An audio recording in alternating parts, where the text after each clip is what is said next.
Welcome, everyone, to another episode of the Sports Podcast. That's right. Joining you here, we are the only sports comedy podcast recording in Los Angeles in this apartment at this time. As always, I am your host, Joel Anderson. I'm Jordan Pomaville. And joining us, as always, is the sports outsider, Phil Ranta. My name's Phil Ranta. Phil, did you catch any games this week? No. Really? No, I didn't watch any games None. this week. This was a problem last week. No, Yeah. I watched a rerun of a boxing match where somebody knocked the other person out and it was disputed. This would be helpful if you had any names. Two of the famous ones. Okay, that's all right. It was a really big week, Phil. Did you realize that? I believe you. All right. I have no reason not to. Well, I guess it's time for us to fill You in. That's a pun. Yeah, I like that. absolutely. I like that. It was the last day of the regular season in baseball on Wednesday. Great. And it was fascinating, Phil. I mean, both of the wild card races came right down to the wire. The Atlanta Braves and the Boston Red Sox at the start of September both had 9.5 game leads. They both completely blew them. They were tied going into the last day. And then in a matter of like 5 minutes, the St. Louis won early on. The Braves went into extras, I think the 13th inning. 13 innings. Before they finally lost to the Phillies. And then the Red Sox had a lead in the 9th inning that they blew. And the Tampa Bay Rays were down 7 runs in the 9th? In the 8th. In the 8th, because they scored 6 in the 8th. In the 8th. Scored 6 in the 8th, tied it in the 7th, and then won it in a walk-off home run in the 12th. Well, tied it in the 9th with 2 Yeah. outs with a pinch hitter who was hitting a $108. Wow. Wow, I didn't even know that. Are we really still calling a team the Braves? I mean, it's Yeah. 2011. Yeah, well, that's I'm sorry, I was not paying attention after you said the Braves, because first of all, I was thinking, hey, David Justice. And Yep. then I was thinking, the Braves, that's kind of an antiquated thing to call a team. It is. It's not even the most racist thing in baseball. The No, I don't logo think it's for the Indians racist. is It's still, just kind yeah. of weird. It's Chief just, Wahoo. I mean, yeah, just... although I do love Wahoo's Tacos in LA. It's a chain. It's wonderful. They've got the best fish tacos. See, we're right back off sports again. Oh, I'm sorry. I don't mean I would to say the turn restaurant experience at Wahoo Tacos is bested only by Tony Roma's. And his ribs. Yeah, how is Tony Roma's ribs? Excellent, Is as he getting always. better? Yeah, Yeah. You can get different rubs on them, too. Yeah, I bet he's getting different rubs on him. And they beat the Redskins on Monday. Right, I which like might be the potato most skins. racist name in That's, sports. clearly the Right. most racist name In our nation's capital, by the way. Yeah. And Europeans think it's funny their chief rival is the Cowboys. And, like, this is an irony that's lost on most of us who play football. Oh, yeah. It's like, yeah, it is Cowboys versus Indians, essentially. Well, I don't think of Redskins as Indians because Indians don't have red skin. I think that's your baggage. Whoa. But, I mean, the sub-story here is that these were truly epic collapses by the Red Sox and by the Braves. Did Like, people compare it to the fall of Rome? I think you just did. That's Phil. that's what I would do if I was a sports journalist. The thing is, Rome only had like a 7-game lead. Oh, in- okay. Yeah. Over the Visigoths in AD, 320. And So- and this also, of note, before the wild card. yeah, absolutely. This So, was for the division. yeah. The Lions, the Detroit Lions, and the Buffalo Bills are both 3-0. And the Lions, for the first time since 1980, when they started 4-0. In 1980, I was negative 2 years old. I've been watching the Lions my entire life. Those were good times when you were -2. Oh. Remember, you were -2. I was -2.5. Oh my gosh, Phil, the days that we shared together. But I just have my personal experience has always been that my hope destroys the Lions' chances. As soon as I begin to believe, they start to lose. That's giving yourself way too much Yeah, that's power. not I at all think that you are egocentric, pretty actually. inconsequential to this world, You especially say to the that, sports but world. So I don't think that your beliefs change anything. I don't know that most of the Lions have heard of you. I know of you. believe I don't you are think correct I would about go so that, far but- as say is I guarantee that nobody who plays for the Lions All right, knows you. guys. I listen, would bet half of them actively wish you dead. Right. that's entirely possible. And but if they didn't, then all they have to do is meet you, and then they certainly would wish you dead. are we gonna keep going with this? Because it's a theory I developed when I was like 8. At the height of your egotism. Right, and Yes. intelligence. So the NBA appears poised to lock out their season. But this has been going on for a while, right? Well, yes, since the season ended, it's been understood. They needed a new collective bargaining agreement. CBA. What do the CBA. players want? More money. What does the management want? More money. Can I get some money? I'm poor. They're all rich. All of them are rich. That's true. Phil, as a basketball fan, you can't be angered by this, though. No. Wait, you're not a basketball I'm not a basketball fan. You cannot be angered by this unless you're a basketball fan. No, then you can do the billionaires versus millionaires. My anger is from the disparity of the wealth in America. That rich people are sitting there fighting about who's richer. I don't like that. Yeah. I mean, I usually side with the players because, I mean, the players are mere millionaires while the owners are billionaires. And they're doing all the work. I don't like Exactly. the idea. I don't like it when people are making money off of being like, I sit in an office all day and tell other people to do work and I'm becoming rich. It's like, get out on the court. I think all the owners should have to go play at least a game a week.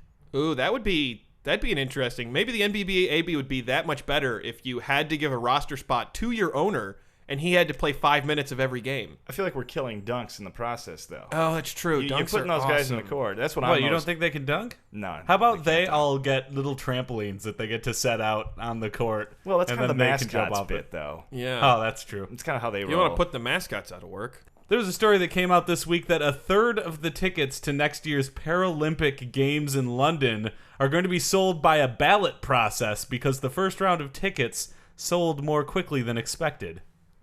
It's oversold. The Paralympics in London. Wow. You're so afraid to say something I know, offensive I'm right now, trying. aren't you? So You're I guess afraid. most of those tickets must have been bought online. Why is that, Joel? Why were they bought online? Well, most ticket purchases are online these days. So Oh, yeah. yeah. Are they anticipating any walk-ups?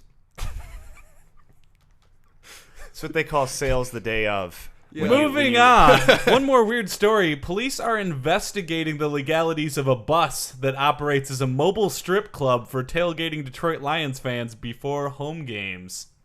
I believe it's called the Booty Bus. Is that right? Booty Lounge. The Booty Lounge. Yeah, it parks outside of where the Lions play.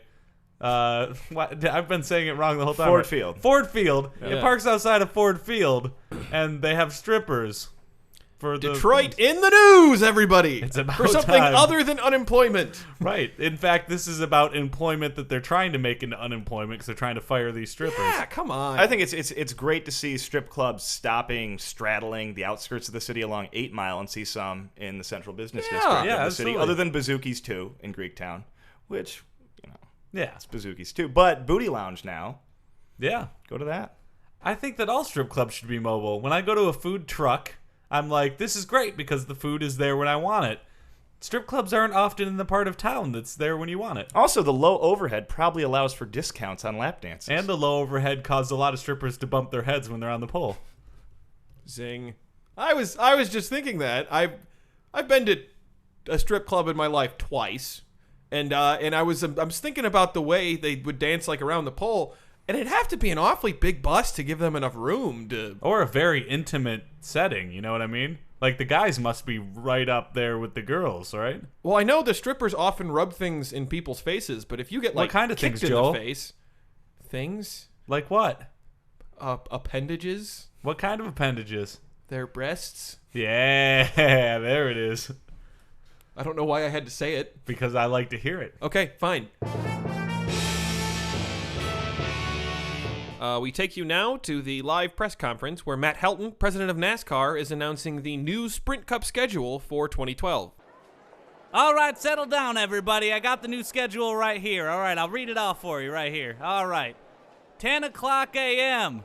Start your engines. 10 o'clock a.m. in 5 seconds. Turn left. 10 o'clock a.m. in 7 seconds. Turn left. 10 a.m. in 11 seconds. Turn left. We bring you now to a live cut-in to the press conference as the Miami Marlins introduce Ozzie Guillen as their new manager. Here is Marlins general manager Michael Hill. Thank you. Welcome. It's exciting to use the Marlins press conference room for a press conference. What compensation will you be giving the White Sox? How does Ozzie find the ethnic makeup of Miami? Are you taking questions now? I'd like to introduce the manager of the Miami Marlins, Ozzie Guillen. Hello. Great to be here. Ozzie, who is that sitting next to you? I am Donald Randekamp, the Marlins crisis manager. Given the diverse cultural population of Miami, I am here to shadow Ozzie and make sure he doesn't say anything exceedingly, if you'll pardon the sports pun, out of bounds. Do you feel pressure to win now? I always feel pressure to win now. I'm a competitor. Hey, Ozzie, there sure are a lot of Jews in South Florida. Well, the Jewish. Hey, wow, that's a foul ball right there. I was going to answer. It wasn't a question. Listen, I see what you're trying to do. You're just trying to bait him into saying something controversial. It's not gonna happen. We've coached him for this. Do you think the black community in South Florida has held back the Marlins? I'm glad you asked that question. No, you're not, Ozzie. What makes Hispanics and blacks different? What physical disabilities are funniest? Are mental disabilities funnier even? Do you like people with really deep voices? Ozzie doesn't have an opinion on deep-voiced people. Is that even a thing? A thing? But people expect stories from the Marlins now. My editor started a baseball section. I'm not used to press conferences! You guys don't even check for press passes. I'm just a security guard with a deep voice. I've never seen cars parked outside of here, so I wanted to check in. Is this a press conference? Norwegians! Questions only, please. Norwegians! Your inflection will not faze this man. Hey, Ozzie, sure are a lot of Jews in South Florida. Still not a question. Sure are a lot of Jews in South Florida. Am I right? Of course you're right. There are Jews everywhere in South Florida. What a scoop! This will make the bloggers jealous. Who's antiquated now? Do you think they meet in secret? I heard he hates deep voiced people too. Ozzie, a punchline? I'm saving my international conspiracy theories for spring training. We take you now to the post-game interview with Vikings quarterback Donovan McNabb. Donovan, it seemed like they were getting a lot of pressure on you in the second half. Would you say your team has protection problems?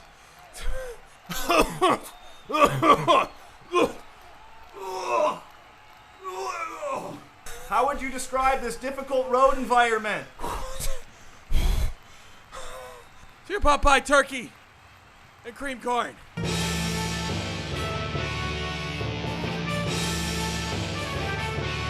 And now it's time for another Weird Sports. Oh, this is one of my favorite segments. All right, what do we got This is this my week? favorite intro. Yeah, For a absolutely. second, and for a It's a second. ghost. It's still told by a ghost. This week's weird sport: cow fighting. No. Yes, I don't think you need to explain the rules. I'm already envisioning it. cow fighting. Here's how it goes. I'm going to explain the rules anyways. Cow fighting is a traditional Swiss event because you know the Swiss. God, they're neutral in politics, but they're violent bastards and everything else. Right, very liberal in their sports creation, I would say. It's unlike bullfighting, where humans fight a bull. Instead, it's cows fighting other cows. It's not humans fighting these cows. Well, yeah, actually, I had automatically assumed that it was two cows fighting. Really? Yeah. Me too. Well, the first thing I thought was like somebody wrestling a cow to the Well, ground. that doesn't make any sense, Phil, because cows are like docile creatures. They're very Yeah. big, though. right. True, but So it would be really hard to wrestle one to the ground. You can That's tip probably one why to it's the not a ground. sport, actually. Well, hold on. Let me go into it a little bit more. It began in the 1920s and has drawn as many as 50,000 spectators in a year. 50,000 people watching two cows go at it. I mean, not Whoa, go at yeah, it. yeah, that's- No, yeah. the crowds for two cows going at I was it. going to say Yeah. 50 million. Right. That is bovine lesbian porn right yeah, there. put that so- on YouTube, and Yeah. that's a 10 million viewer at least. Where do they fight? What are the parameters? What is their, Yeah, what is their how- ring, so to speak? Have there ever like a controversy where like one cow won in the cards, but the other cow the crowd fought a better fight? Well, How does the cow win? I got a little bummed out when I heard this part about it. It sounds like it's more like sumo wrestling than anything. I know, it bummed me out a little bit, but their horns are dulled so that they don't Wait, I kill thought each cows other. didn't have That's horns. probably pretty good. I thought only bulls had horns. I don't know. That's what the website says, I think that they have small ones. Okay. they all right. blunt their horns and then they push each other. and whichever cow just backs off loses. So, like, the cows will sit and push each other, and then one of them will be like, oh, screw this, I don't want to do this, and then walk away, and then the one still in the circle is the winner. So I would have won a that lot sounds- of fights in 3rd grade. Yeah. As long as you just stand there, yeah. I got to say, Get this, pushed and walk away. those Europeans and their sports. 50,000 people watch this. Yeah, well, they're all- is this one event a year, or is this several? It sounds like there's lots of other events of the, like, they say that the fights can last up to 40 minutes apiece, so this is not a short thing, but they say that there's 40 minutes of two cows pushing at each other. yeah, of one match. I have It to can say, last I up to guess 40 minutes. the only explanation I can have for why 50,000 people would want to watch this is because their only alternative in the sports world would be football. Football. But they do these events not just in Sweden. They do it or Switzerland. Yeah. They do it in France. They do it in Italy. They've got one in Turkey. Like, this is a thing. Wow. This is, I feel like, if we're doing the SAT thing here, football is to hockey what cow fighting is to cockfighting. I'm just depressed after reading that. I'm really depressed. I also It feel in a sounded bad really mood. awesome when you pitched it initially. I was picturing like it was like cow MMA. But how can you get a cow that angry? Yeah, that's the like thing. cows are pretty chill I animals. was part of why I was eager to find out how they did cow fighting. 'cause I I've thought, never seen a really pissed off cow. I've seen a pissed off bull, but I would love to see a cow just like "Roar." I would love to see that too. Hence my initial excitement about cow fighting. I wonder if the just general drinking culture in Europe is to explain for this, because I think I could definitely watch that several times a year. Oh yeah, I Well, can watch relatively anything if I had a drunk, cooler yeah. of beer. Yeah, I used to go to those baseball games of those farm league teams West that they Michigan had. Whitecaps. The West Michigan Whitecaps. The single And A affiliate. nobody watched the game. Everybody just sat there and drank. Yeah, it's minor league baseball. Yeah. Yeah, so they might as well have been two cows fighting. Do they use like a cattle prod or something to like? No, It's just No. two cows They do not- deciding to push on each they other. put them in the middle and they go, "Let's see how this turns out." That's the opening line. Yeah, that's Let's their- see how this turns out. In this corner, we've got Bessie. In this corner, we've got Bessie number 2. Let's see how this turns out. Do you think there's any? And a mooing sound effect. Do you think there's any like match fixing scandals involving the cow fighting?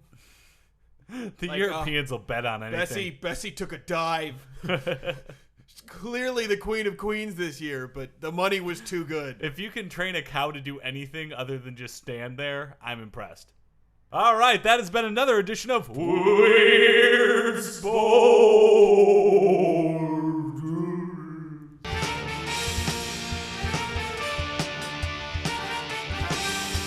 3:32 and 12 seconds, turn left. 3:32 and 15 seconds, turn left. 3:32 and 18 seconds, turn left.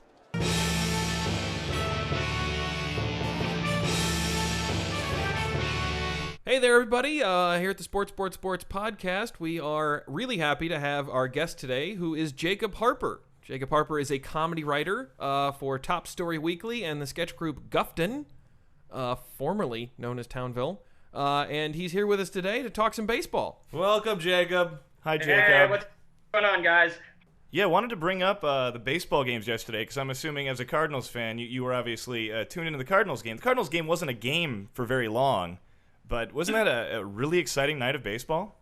It was. I mean, kind of the word around right now is that it was the best night of regular season baseball possibly in history. I would agree Not with quite that. sure about that, but I do know that I really barely watched the Cardinals game at all last night. I actually turned it on halfway through the first inning, and we were already up 5-0, and it seemed like we were pretty much in control. So I spent the majority of the night watching the the Braves.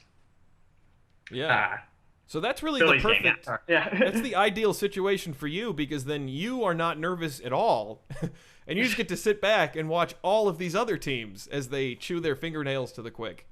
Yeah, exactly. And so it was a little anticlimactic because the Cardinals game was never really close, and it was pretty much just like, all right, I'm going to be a Phillies fan for the next hour and waiting for the Braves to finish their epic collapse. which happened, and so that was all real nice. Yeah, and you're not a Phillies fan anymore because now. Yeah, that was it was this weird, like, go Phillies, screw the Phillies, just pretty much immediately, because that's who we're playing in the first round now. Yes, if only the final play could have ended with Atlanta losing and every member of the Phillies getting injured at the same time. That would have been ideal. Roy Halladay could just spontaneously combust or something, and, that would be great. Well, actually, that's not entirely nice. You heard it you're here. wishing death on people because of sports. Hey, speaking of death, how did St. Louis reanimate the corpse of Lance Berkman this year? Yeah, that's a good question. I don't know what was going on with him in his half season with the Yankees, but he was always a good player, and a lot of the Cardinal Nation, as they call themselves, was really excited about the signing. He's always gone on base. He always hit for power. He had a real crappy half year with the Yankees, and a lot of people wrote him off. But yeah, I don't know. He's going to be comeback player of the year, no question. Probably finish in the top 10 in the MVP voting. But he is rocking and rolling right now. Yeah, because I'll be honest, when I saw that they signed him, I was actually surprised to find out that he could still walk.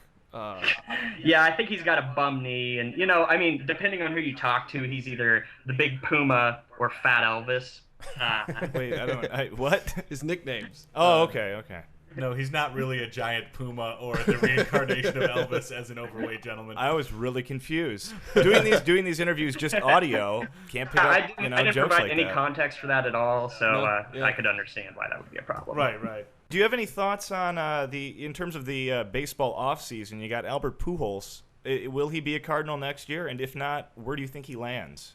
I think there's really no way Albert Pujols is coming back. People will say otherwise, but if you look at him, he's been declining over the last 3 years. As do most players as they age.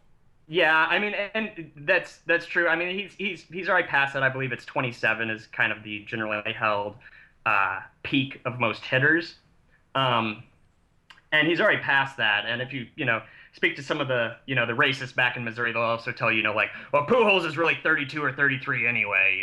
Everyone knows that they forged those birth certificates over in the Dominican wait a Republic. second. That's not really racist, because isn't that an actual debate, like that some people really don't know his real age? I want to see a birth certificate. I mean, I didn't know if that was necessarily something that's endemic or if that's only happened a couple deals. It seemed pretty outlandish to me. Well, here's the thing. It's not even just that he's Dominican. He looks like he's... I mean, when they were telling us he was 20, I thought, really? Because he's built like a brick house, and he looks like 25, Well, yeah, he does have that deal. I mean, he's been balding, since... Yeah. Late teens or, late teens. Well, that happens to some people. Yeah, it Well, does only happen. freakish people. And steroid users, Joel. Yeah, we've all heard the rumors about Joel. But, Pujols is going to be...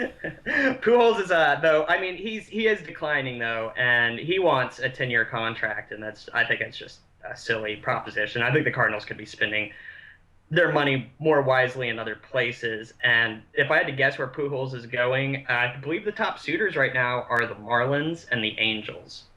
Wow, the Marlins? The Marlins. The Believe it. Marlins might actually spend money, at all? And this coming just minutes after they got interesting for the first time. Yeah, I know. With the hire of Ozzie Guillen. Oh yeah, that's right. I just heard about Speaking of racists, what position do you think Albert Pujols will play next year? Do you think he's gonna maybe shift positions in hopes of attracting more potential suitors? Well, here's the deal. He started out as a third baseman. I don't know if a lot of people know that. And he was a butcher at third base. And he's got a bad elbow. He's not supposed to be throwing. He's got kind of that Scott Hatteberg thing where he really He's can not only supposed to be throwing? Anything? I mean, he well, not plays a lot. sport that You know, doesn't like- involve a lot of... Wait a second. I mean, you play catch to warm up for the game. If doctors actually told him you really shouldn't be throwing on that elbow, bud. Well, I mean, I think it was throwing excessively. I mean, certainly from third base, you have to make a lot of those throws across the diamond. So I think that was kind of the the thing with him is that, I mean, he can certainly throw a baseball. It's not as I said, it's kind of the Scott Hatteberg thing, like from Moneyball, where Scott Hatteberg couldn't throw like at all, so they put him at first base. Like, I mean, Pujols can throw a little bit, but I mean, even at first, I think his days are numbered. Which is why I do kind of see him eventually going to the American League. I think that's, if I had to put my money on it, I would say that he's going to be in the American League next year. Possibly as a first baseman, possibly as a DH.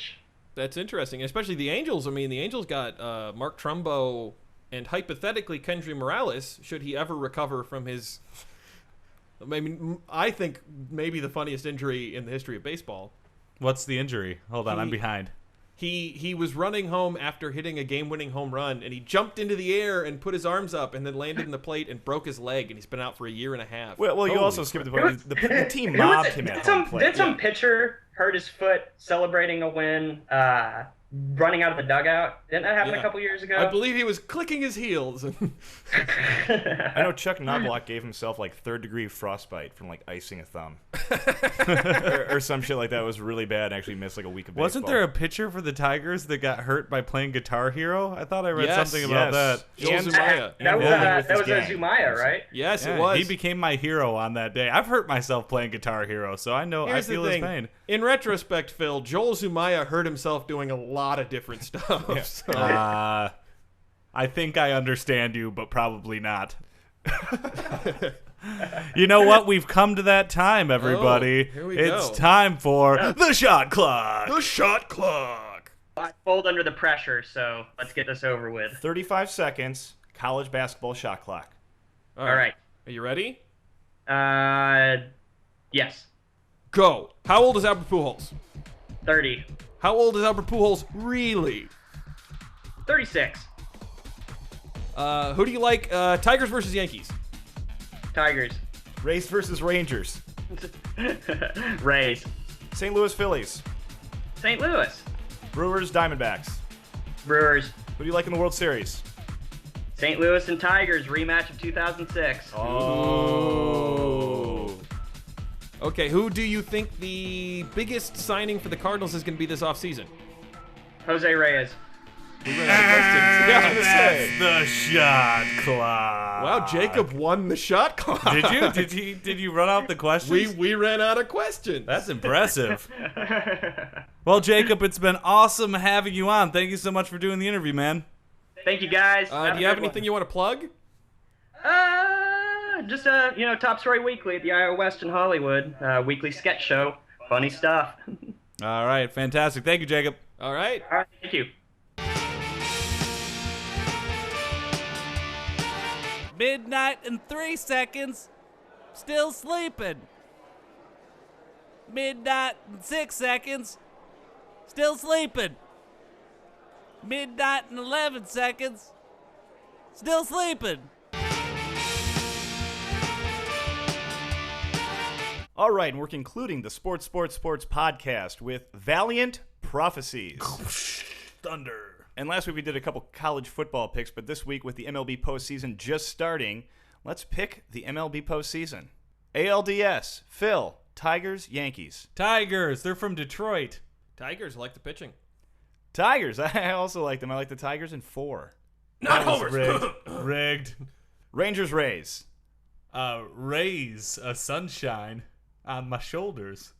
I'm going to go Rays again, starting pitching. You know, I'm going to go Rangers here just because they do have the Rays do have starting pitching, but they didn't have time to set it up. Ooh, the Rangers did. Okay, NLDS, Phillies, Cardinals. Phillies. They're named after me.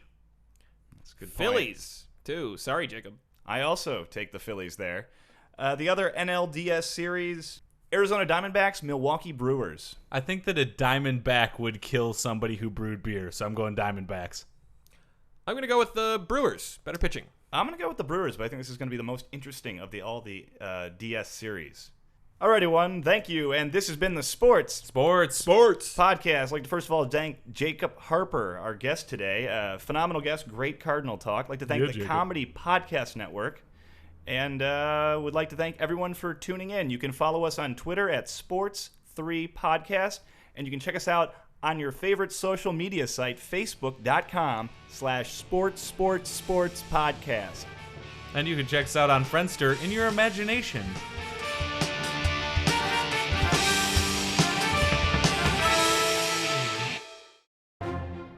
For more funny stuff for your eyes and ears, go to comedypodcastnetwork.com.